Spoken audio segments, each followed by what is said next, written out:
Bismillah ar-Rahman ar-Rahim. Alhamdulillah wa salatu wassalam ala Rasulillah wa ala alihi wa sahbihi wa man wala. We're on page 85. Bismillah. Bismillah ar-Rahman ar-Rahim. Alhamdulillah Rabbil Alameen. Sallallahu ala Sayyidina Muhammad wa ala alihi wa sahbihi ajma'in. Min kitab Asrar al-Siyam. Sayyidina Hujjat al-Islam Imam al-Ghazali radiyallahu anhu wa nafa'ana bih fi ulumi fi ad-darain. Ameen. On the outward obligations and sunnah elements of fasting and what is required if the fast is broken.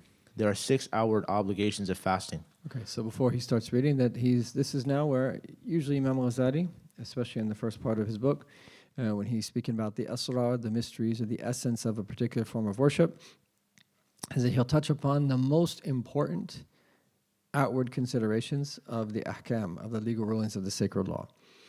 And when we should understand what he's trying to do. So that he wants to include in his book, i.e. the Ihya Ulumuddin, everything that the salik, that the one traveling a path to draw near to Allah subhanahu wa ta'ala needs. So this is not a book of fiqh per se, as he himself has many other books of fiqh. He was one of the greatest Shafi scholars in the history of the Shafi school. So he has a number of other books that are specifically books of fiqh. But he takes what is needed, so that we're the sadak that have studied at a basic level, that he'll find in this book the most important things that he needs from the outward dimension. And then the focus is after that on the inner dimension. And at times in his books that he will say, then if you need more, then go here. And if you need more, then go here, wa hakada. And so that his point here is not to be exhaustive. It's not supposed to read like a basic fiqh manual where he's going to say, these are the obligations. So he's just going to mention the most important matters from the outward dimension of fasting, as he does in relation to zakat as well as prayer and tahara and so forth, in things that especially the sadik, the one traveling a path to Allah subhanahu wa ta'ala, needs. So that's the background to this, inshallah ta'ala. He says there are 6 outward obligations of fasting, and he has 6 things that he wants us to especially be aware of. Now, The first obligation is to watch for the beginning of the month of Ramadan. This is marked by sighting the crescent of the new moon, and if it is cloudy, then Sha'ban is completed as 30 days. Here, by sighting, we mean knowledge. This can be gained by accepting the word of a certified witness, adil, whereas the sighting of the new moon of Shawwal requires accepting the word of 2 witnesses to ensure that worship is correct. So if someone hears from one witness that the crescent has been sighted, and he feels certain that what the witness says is true, and he has no doubts about his honesty, then that person must fast. And this holds true even if the judge, Qadi himself, has not announced it. In such a case, each servant must follow what he believes to be correct concerning his worship. If the moon is sighted in one town and not in another, and between them is a distance of less than 2 days' journey, then both towns must fast. But if the distance between them is greater than 2 days' journey, then each of them should reach its own judgment, and the obligation to fast is not shared. okay, bismillah. So the first is that the entrance of Ramadan.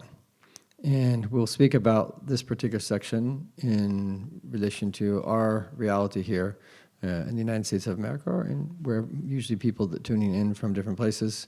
If you're in a Muslim country, then it's a little bit different than if you're in our situation or in other Western countries. So it's the muraqabat awwali shahr Ramadan, is that watching out for the beginning of the month of Ramadan. And of course, that this is a fard kifaya, it is a communal obligation that there be people who monitor the entrance of the months.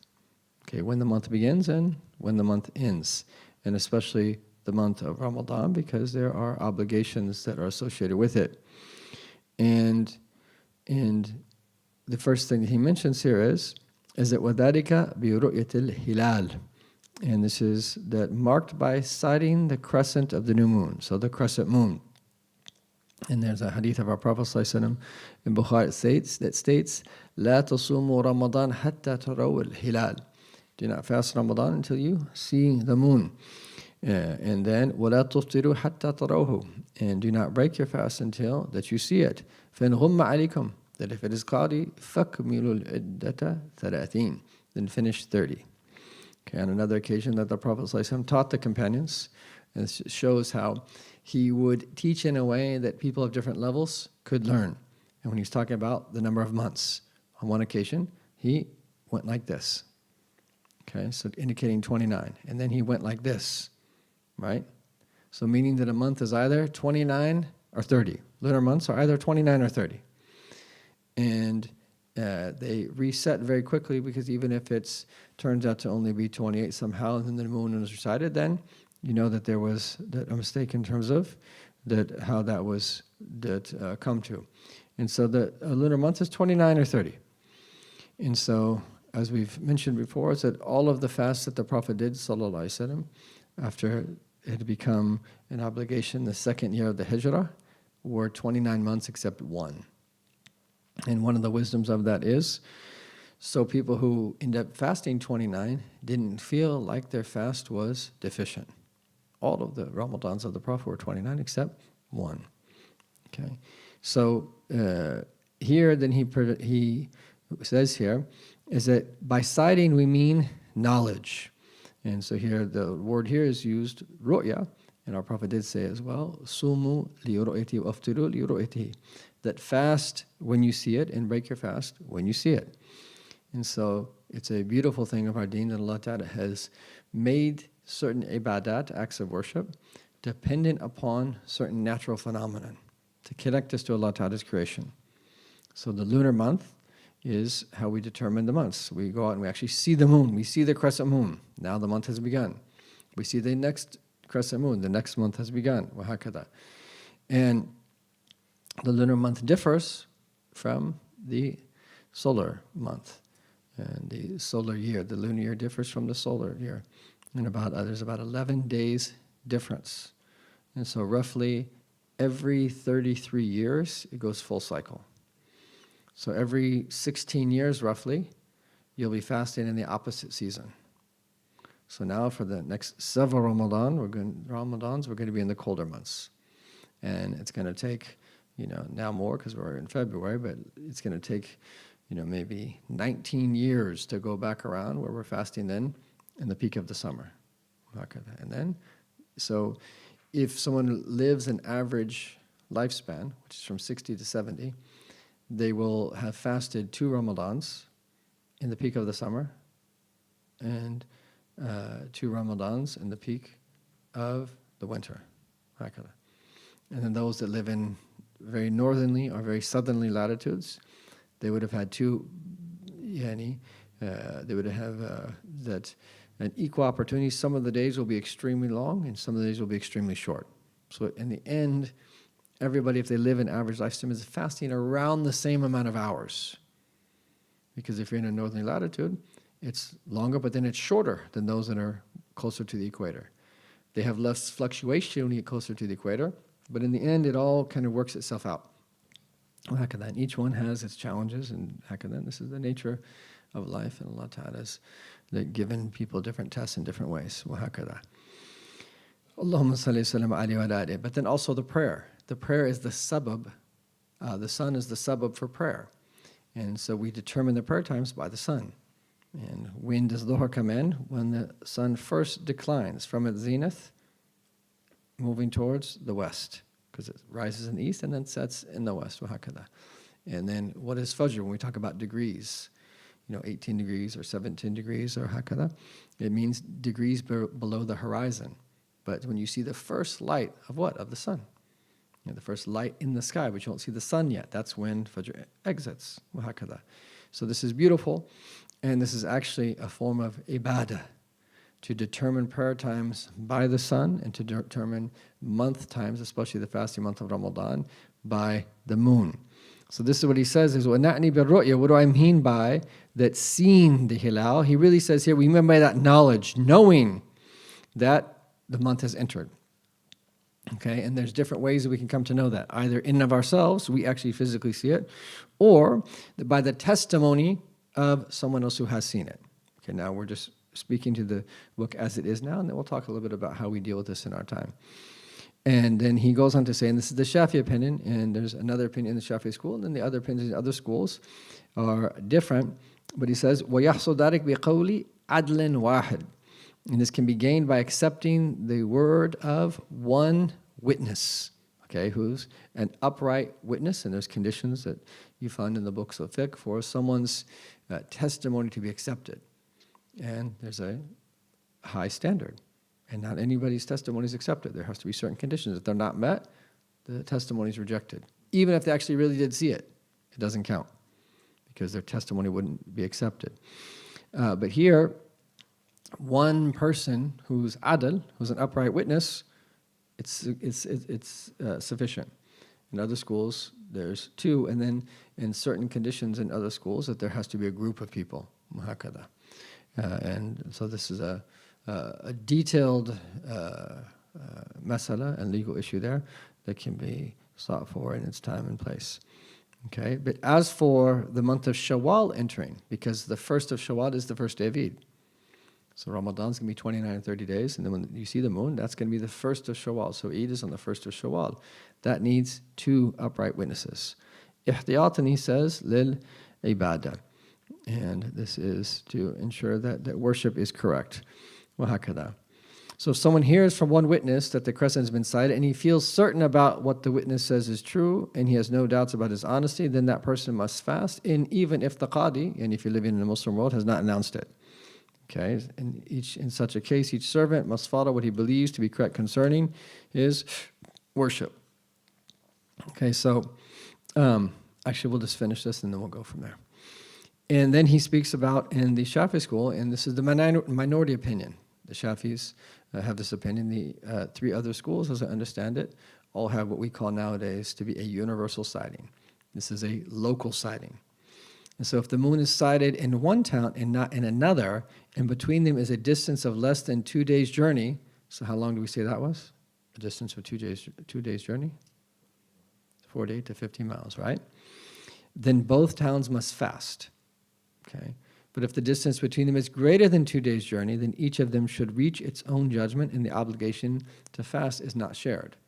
So one of the things we'll realize is the problem of the moon sighting issue is more of a modern problem because we're so aware of what other people are doing. In previous times, you would be aware, but not necessarily right away.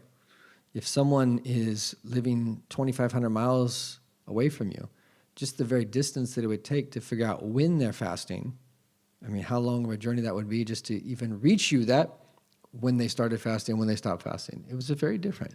Now places are a little bit closer. It might come to you a little bit quicker. But the point is, nowadays, we're aware of that instantaneously, which countries are fasting, which countries are not fasting, and so forth and so on.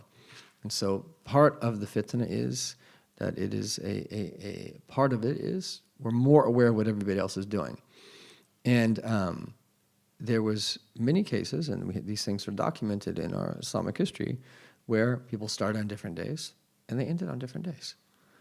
And in that sense, it's not really too different than prayer. Is that all of us are praying 5 daily prayers, but people are doing it differently. Fajr, when it comes in for someone that lives right on the equator, is not like someone who lives in Sweden or someone who lives in South Africa. Everybody's praying 5 daily prayers, but the times are different. Excuse me. The times are different. And likewise, the most important thing is that everybody fasts. Whether there's a day difference or whether someone fasts 29 or 30, the most important thing, the biggest problem of all, are people that are not praying and not fasting. That is the biggest issue, which should be our biggest concern. And on one hand, as someone brought out, it's actually a blessing. Even some of the, this is going to sound weird to hear this, but bear with me. Even some of the infighting that we have over the moon, it's actually a blessing from one perspective, given that we still actually care about these matters. Now, we shouldn't be fighting, right? Don't get me wrong. And we should unify, that's a whole set. But you only really, that leads to that result when you really care about something. So what a blessing that we still care about this. Okay? Now, there's a proper methodology that we should be following to that deal with it, of course. But the fact that so many Muslims still care about this is a blessing. The fact that we're very careful to change aspects of our religious worship and to do something different that was done in previous times, even with improvements in technology. This is a blessing. But what we want ultimately is a balance in relation to all of these things. And so having said all of that, there are that different ways of, so in the Shafi'i opinion, this is one of the Shafi'i opinions, is that you only fast if someone, so you didn't see the sighting locally, but someone else saw it in a place that's still considered to be local, defined by less than 50 miles, and that reaches you, then you're required to fast. Okay, that's one opinion in the Shafi'i school. The next opinion is it's a distance a little bit longer than that, and this is what's called ittihad al-matali'. You're in the same region. Okay, if you're in a different region, so like the Hijaz, which is where Mecca and Medina are, as opposed to Iraq, those are different regions. So even if they saw in Iraq, that it doesn't apply to those in the Hijaz. Or Egypt. Egypt is a different region than the Hijaz. Khorasan is a different region. These are different regions. And so this is what you could maybe call like a regional sighting. And they give criterion for this. But there are, even in the Shafi school, that opinions that say that it's not the dominant opinion, but it's an opinion that's followable, that even you can fast if it's in a balda ba'ida, and it's just kind of left open, that place that is far off. And that will be closer to what we call nowadays is a universal sighting. So really you could say that there's a local sighting, a regional sighting, and then a universal sighting, global sighting. Okay? And the three schools other than the Shafi school tend to lean more towards the global sighting. Right? And having said all of that, then you have this whole issue of calculations, where there's some people who don't feel comfortable with that, and there's people who are really pushing that. And that's a whole other topic in and of itself, and I'm not going to delve into that deeply here for the purpose of this Rawha, other than to say is that what's hoped for is if someone's just following their local communities, that their ibadah is going to be valid. Right? Their worship is going to be valid if they follow their local community. Right? And having said that, it is a good idea for us to try to bring people together, to work on that, us collectively starting Ramadan at the same time and ending Ramadan at the same time. And so, alhamdulillah, in the local community here, in the Allentown community, we've been able to do that with the local masajid and centers, where we developed a criterion, but it's closer to being like a regional sighting. And essentially that any that naked eye, any sighting reported by any certain credible that institutions that do the sighting themselves and they have contacts in different places, anywhere in North America and South America. This is why that we wait until that a little bit after Pacific Standard Time, the sun sets in essentially California, that are anywhere on the West Coast, to determine whether or not it's Eid or whether or not Ramadan is entered. And so that we have to wait sometimes a little bit, but it is what it is. And then, alhamdulillah, the beautiful thing is everyone's agreed to this. So the criterion is very clear. And everyone starts at the same time, and everyone ends at the same time. And there might be other individuals that say, hey, such and such a place overseas started. And if that's what they choose to do and to go on an opinion, inshallah ta'ala, they're correct. And if people follow the criterion that was just mentioned, that's also correct. And so the most important thing is that we don't let this issue lead to division in the community. And even if someone's in the same household and people stopping at different times, even if that's not ideal, but even if that's the case, we should still preserve the spirit of the whole affair. And how can I understand that there's different valid ijtihadat of the ulama, and be very careful to say people's worship is not accepted, right? That their worship is balta. That's very dangerous.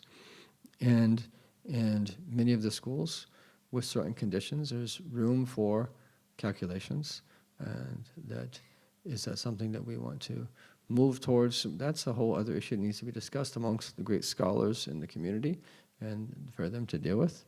But having said that, the most important thing is that don't say someone else's ibadah is that invalid.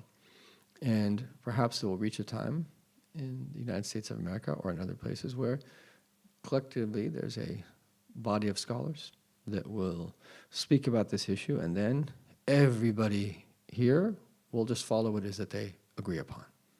Right? And that's hopefully what, and in the absence of that, we try to work locally, right? And then that little by little, hopefully, that as we mature as a community here, this will be something that happens, inshallah ta'ala. And this is also what happens when you have nation states, and whereas if there was a hakam, where there's just that one Islamic entity, then khalas, whatever the hakam says, this is when it starts, it's a lot easier. But the very fact that you have separate countries and so forth, all of them determining on their own, this is what leads to a lot of the confusion. And if people are from this country, they tend to follow this country, and then how could you not be fasting? That they said, and all these different things. The point is that know that there's multiple criterion that can both be correct at the same time, and do what you feel comfortable doing. Stick to your local community, and most importantly, to encourage people to fast with hakatan. That's how that we should look at this, inshallah ta'ala. So that's the first bit here, is about the entrance of the month of Ramadan. And so the first obligation is to watch for the beginning of the month of Ramadan. And even the way that you say that you're waiting in anticipation. And remember that we've always said is that when we were saying those blessed du'as from the time of Rajab, Allahumma barak lana fi Rajab wa Sha'ban, part of that is to increase this longing for the month of Ramadan. And then this amazing experience, and this is why we go out and do the moon sighting. And when you see the moon, Allah, it's amazing when you see the moon. And it's a fitra thing. Adults, children alike get so happy, right? And this is that linguistically what the word hilal is related to, right? That experience of joy, right? When you actually see the moon, there's that experience of joy. And to see it when Ramadan enters, and also to see it when that in hakada. And in northerly latitudes where we are, it's not every month that we get to see the moon because of the cloud cover and so forth. And so when there's a lot of clouds around, it makes it a little bit more difficult. And this is actually one of the opinions, even within the Shafi'i madhab, that if you live in a place that there is regular cloud cover, that you can rely upon calculations. I've heard this directly from our teachers who are very scrupulous. And so that those opinions do exist in their proper places. Anyhow, is that then that we start the fast after this. Then we get to the second obligation. The second obligation is intention. Every night of Ramadan, a person must formulate a clear, specific, and decisive intention to fast the next day, and this intention must remain through the night. To formulate this intention once for the entire month is not sufficient, and this is what we mean when we say every night. Okay, so I'm just going to comment as we go. And so here, what is meant here is that now he's going to speak about the intention. This is the second obligation that he's speaking of here, is that we have to make an intention every single night. Okay, that's called tabit niyya, is that you do it at night, meaning from the time of Maghrib into the time of dawn, somewhere within that period for the obligatory fast. In the Shafi'i school, if it's not an obligatory fast, as long as you haven't eaten anything, you can do it all the way up until the zawal, which is when Luhr enters. But for the obligatory fast, that you have to make tabit of the niyyah, do it at night, defined as from Maghrib into dawn. Our teachers tended to remind everybody else to do it, that right after they pray Salat al-Maghrib, make the intention right away. In the Maliki school, it suffices to make the intention for the entire month. Okay, so it's good to do both on the first night, or if we haven't done it yet, make the intention to fast the entire month of Ramadan. And they mention even in some of the books in the Shafi'i school, you should do this. And the benefit is, God forbid, were someone to die short of having fasted every day in Ramadan, then you still get the reward because you made the intention. So if you died on day 20, you get the reward as if you fasted all the way to the end because you made the intention. Inshallah, we live through Ramadan and live to see many other Ramadans, inshallah ta'ala. So the intention. And it has to be that intention that is jazima. There can't be any doubt or wavering in the intention. Khalas, I'm fasting, that you're making the intention to fast the next day. And we'll get into more details about what to say and so forth. Aywa? And if he were to express this intention on the day of fasting itself, it would not be permissible for the fast of Ramadan or for any other obligatory fast. And this is what we mean by remain through the night. It is permissible, however, to express the intention for a voluntary fast on the morning of that day. Yeah. Okay, we mentioned that. Okay, go ahead. And if his intention was simply to fast but was not specific, or even to fast an obligatory fast, it would not be permissible for the fast of Ramadan. Rather, he must express the intention to fast tomorrow, the fast of Ramadan, made obligatory by Allah Azza wa Jal. Ayman. So the main thing here is to intend to that fast the next day of Ramadan. Okay? And that the scholars differ is that you have to say the fard of Ramadan. That the dominant opinion is no, because it's only going to be fard. Ramadan, of course, is already fard. So it's clear already in your intention. And then everything else that you add to that is recommended. Okay? So that the intention that we all the longer intention that we all tend to do, nawaitu, soma, ghadan, anadai, fardi, shahri, Ramadan, fi hadhi sana, lillahi ta'ala. That, a lot of that is extra. That were we just to intend to fast that Ramadan, the next day of Ramadan, it would suffice. Those others are recommended. So it's good to add them to that. And at the very last bit, lillahi ta'ala, of course, for the sake of Allah ta'ala, to bring about sincerity in us. But it suffices us to just specify that we're fasting the next day of Ramadan. If you made the intention on a night of doubt to fast the next day, if So it not were on Ramadan, a night, that's definite, later to shak. The night, it's called later to shak. It's the 30th of Sha'ban. I'm not correcting you, I'm just commenting on the translation.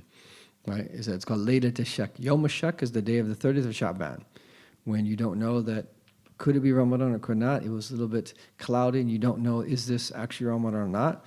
And the Hanbalis are an exception, that they actually recommend that you fast that day. Other schools are like, la, khalas, you can't fast that day. And that other schools. And then, as our Prophet told us in the hadith we already mentioned, if there's cloud cover and you can't see the moon, khalas, finish 30 days of Sha'ban, and then you know once you finish the 30 days of Sha'ban, it has to be Ramadan the next day. Because a month can't be 31 days, 29 or 30. Muhakkada. if you made the intention on the night of doubt to fast the next day, if it were Ramadan, this would also not be permissible because it is not decisive. But if his intention was based on what a witness said, even given the possibility that the witness might be mistaken or lying, then his resolve to fast is sound, both in this case and in an analogous case of doubt about the last night of Ramadan. None of this prevents his intention from having the quality of resolve and decisiveness, and the same holds true for a situation in which someone must make the best determination he can about the following day, as in the case of someone imprisoned in a dungeon. If he made every effort to determine the month and is convinced that the next day is Ramadan, the fact that doubt about it may exist does not annul his formulation These of are intention. beautiful. Look at his precision as a scholar, Imam Moonsighting radiallahu anhu. And so he's saying is that someone said they saw the moon and you took their testimony, right? This is something that he says is that this is something that is not definitive, right? This is this is something that is that based upon the testimony of that person. It's possible that they weren't telling the truth. It's possible, but that doesn't affect your decisiveness in the intention because you're following the outward dimension, right? So that the balance is that we have to do what we're commanded to do. So the example is that if you doubt whether or not you have najasa on your clothes, you can act as if you don't have it, right? Because you have doubt. Even if you turn out to have it, you're not taken into account for it, right? Because you had doubt, right? So it's not about what actually really is. It's about that what we are required to do. So we're required, if someone's adl, if they're upright witness, we accept their testimony. And whether or not they lied or really saw it or not, then we follow it, okay? Given the conditions that were mentioned here. And that doesn't affect the jazm, the decisiveness of the intention. Nor, let's say, someone is, for instance, imprisoned. They have no idea to determine what time of year it is, what's the day, they don't see daylight. You do your best to calculate when you think that's going to be. And so even though you don't really know, you're doing your best, it doesn't affect the decisiveness, the jazm of the intention. However, if he himself is in doubt, and it is a night of doubt, then even if he expresses his intention to fast the following day in a verbally decisive manner, it serves no purpose. For the place of intention is the heart, and it is inconceivable for decisiveness and doubt to coexist. Similarly, if his intention was made in the middle of Ramadan and someone said, I will fast tomorrow if it is Ramadan, this would not harm his intention in the least, because it would be That's merely different uttering because some you know words. that's in the middle of Ramadan. It's got to be Ramadan tomorrow. It can't not be Ramadan, right? So, This would not harm his intention the least because it is merely uttering some words. While in the seat of intention, doubt would be inconceivable because there is complete certainty that the next day is Ramadan. If someone formulates the intention to fast the following day and then eats while it is still night, that does not invalidate his expression of intention. And if a woman who is menstruating formulated the intention to fast the following day and her menstruation ended and she bathed before dawn, her fast would be valid. okay, so in other words, is that at around midnight you make the intention, okay? And then you eat suhoor 2 hours later. You've already made your intention, khalas. The fact that you ate doesn't, it's permissible if you eat this time. It's not the fasting day yet. That doesn't affect the intention. And that it is good to renew the intention if you want after you eat suhoor, after you wake up for the day and so forth. That's a good thing to do, but you don't have to. Your intention is still valid. Similarly, if a woman is not fasting because of her monthly cycle and she makes the intention and then she becomes pure before dawn and she doesn't have to renew her intention, that it suffices her to go with the intention she already made. Okay, we'll stop there.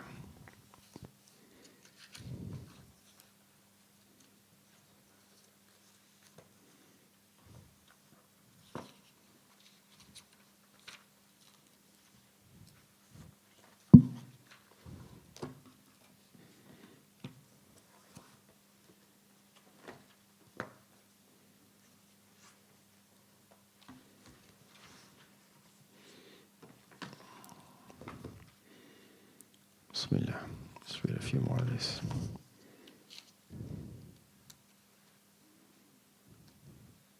Hold on. Page number 20. I'm not sure if we have the same pagination.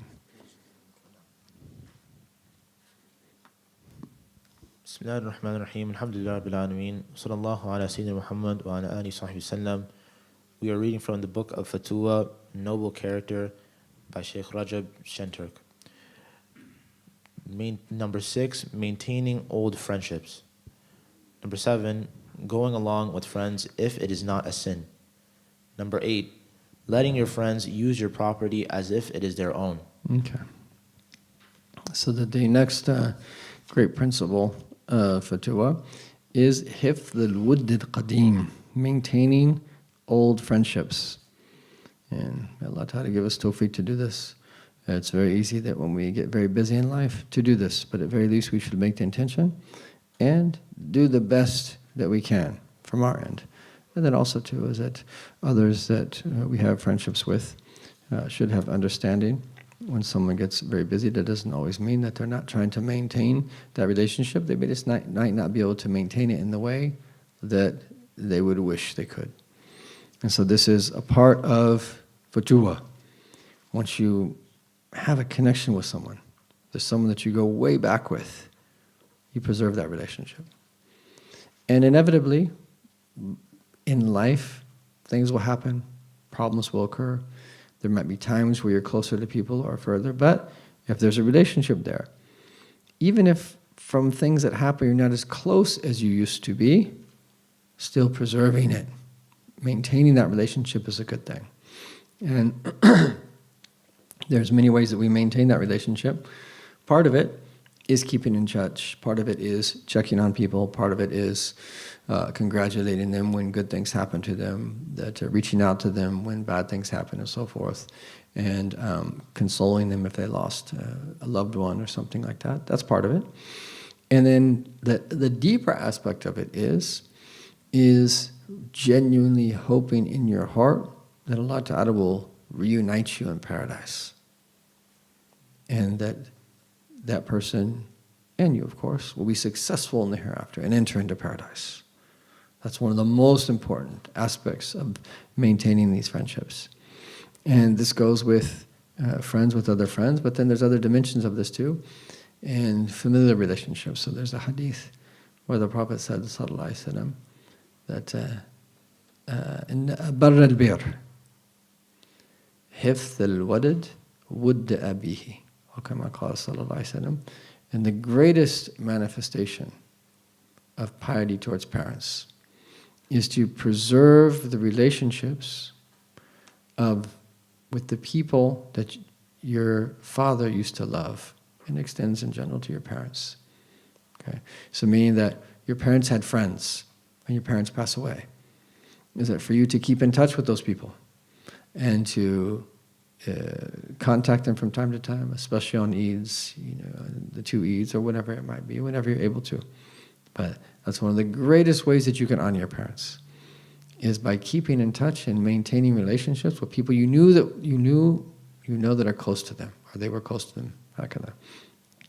And then in general with all of our friends, trying to preserve relationships. We should make an intention that every time we take on a new friend, is that we remain friends for our entire life. And that we benefit from that suhbah and that companionship, most importantly in the hereafter. That should be one of our intentions. We don't want to be a fair weather friend, where things are good, we're with them. Things are bad, no, we want to be someone who's there for people for an extended period of time throughout the course of our life. And there's outward elements too, that sometimes things happen and so forth where, again, you're not as close to some people as you might have liked, but still this is what's in the heart. This is part of having a magnanimous soul, literally a great soul. Is that people that are very petty, is that they go through friends very quickly. But we want to have a great soul, and we can only really do that if we have sharah, if our heart is mashroor, heart is expanded. And so there is a relationship between the Prophet being a universal prophet, and he's the only universal prophet, and Allah Ta'ala is saying about him, Alam nashrah laka sadrak. Have we not expanded your heart? And there's many meanings to the hearts of the Prophet being expanded. One of them is that when your heart is expanded, you're able to deal with a whole array of different people from different backgrounds and so forth, and to tolerate and to bear all the difficulties that go along with that, and to be patient and so forth and so on. And so there's definitely an outward considerations that we have to put everything in its proper place, and that if someone's not being a good friend, it doesn't mean that you maintain that relationship. If they're not being a good friend and they're too demanding, or then, if there's takalluf, and the people trying to force things, you might not be close to that person. But in your heart, you want to try to maintain and keep it real. Everybody's always said is that if we say that there's degrees of brotherhood in relationships, if you're really like a 3 out of 10, don't try to act like you're a 7. If you're a 7 out of 10, don't act like it's like a 3. Keep it real in terms of the reality of your relationship with that person, and to be open and honest and that type of thing. And this is the essence of what is being said here in terms of maintaining these old friendships. There's much more that could be said there, but this is a beautiful thing, and if you look at the true people of Allah, the vast majority of people, even though there's some exceptions, that were with them in the beginning are there in the end. And this is the time of the Prophet ﷺ, this is the time of the great people throughout the course of history. And then the next one is al-mudara ma'al ikhwan ma lam takun ma'siyah. And he translates that here as going along with friends if it is not a sin. And so really the idea here is that it's good to be lenient. It's good to, they say, min shurut al-musahaba al-muwafaqa. And so one of the conditions of companionship is that you're agreeable and you can just kind of go along with things. Again, if you're just too demanding or you're too picky, or it's very hard to have a relationship with someone they're like that. And when you travel with people, and if it's just like they're not flexible, it's got to always be their way, they only do what they want, I'm not going to that restaurant. How are you going to have a real good relationship with that person? And if it's like that, because if you see people want to do this, or they want to go here, or they want to do this, and you go along with that, right? Ma lam takun ma'siyah, and as long as it's not a sin. Now, this is with friends. This is also with your family, because with your family, your kids, your spouse, they're going to want to go do things and this type of thing. If it's ma'siyah, khalas, then there's a red line there. But short of that, it's good to be agreeable and to do what other people want to do, even if you don't want to do it. And for those of you that have kids or that will be raising kids in the United States of America, you will see that, or any other Western countries, that this is a very important thing, because sometimes you have to do things and end up in places that you never would want to be in, and they're not too healthy for your deen. But you're doing it for a greater purpose, and then Allah protects you in that. And you just want to make sure that you keep to your prayers, make dhikr, and then if you're in a place where there's other things happening, lower your gaze and this type of thing. And sometimes there's things you can't get out of because there's music being played all over the place in different. And this is especially the case if you have non-Muslim parents or non-Muslim family members. You end up in places oftentimes where it's not the ideal place to be. But know what you're there for. I'm there for my mother. I'm there for my sister. I'm there for this reason.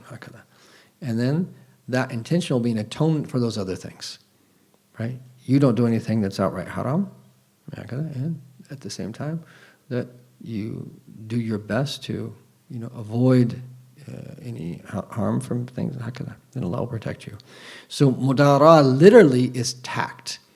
Okay, and here that it's being very tactful, but here it's probably translated more as like being agreeable, going along with your friends and so forth.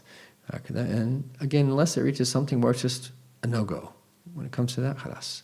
It's not you're not being a good friend if you just go along with people doing the things that are wrong. No. Okay, and then we have and يمكن أن يمكن إخوانه أن يحكموا في ماله كحكمهم في أموالهم. So letting your friends use your property as if it is your own. La ilaha illallah. Okay. In other words, is that part of a friendship is khalas, is that you have to share. And this culture of I, and anani, and focusing on our own selves and so forth is not something that is healthy. I used to always remember when I was studying Tarim, there was a lot of Indonesian students, and there still is. But there was this beautiful culture that they had of like sharing everything. It was very strange for me because I was always, it used to come out when we would be sitting in the hallway drinking tea. And we'd bring a pot of tea. Each room would get a pot of tea. And you could get 4 or 5 cups, but they'd get 1 cup.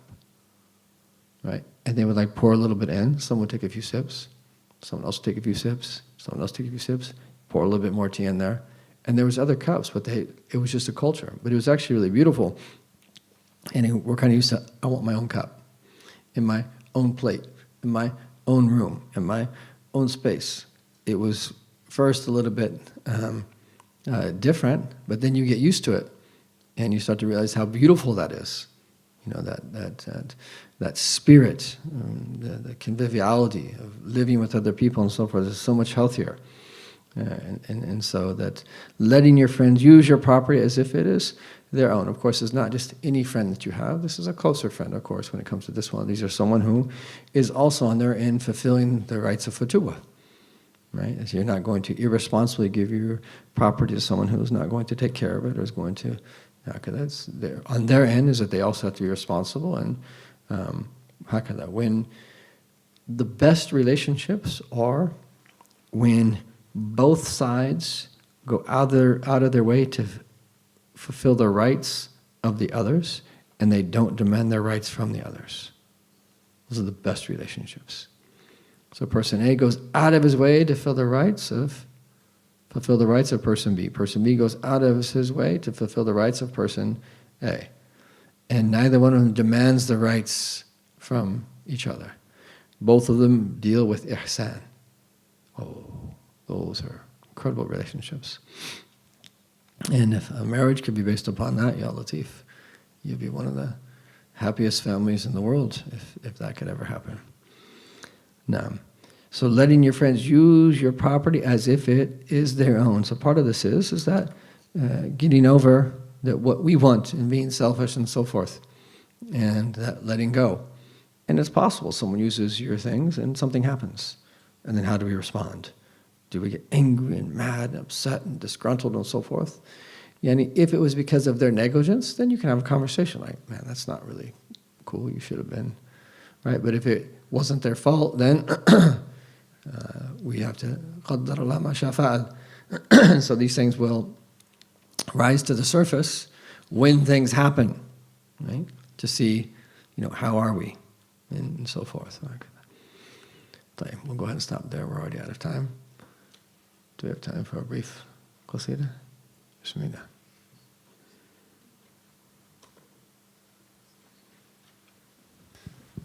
صلي ربي على النبي شفيع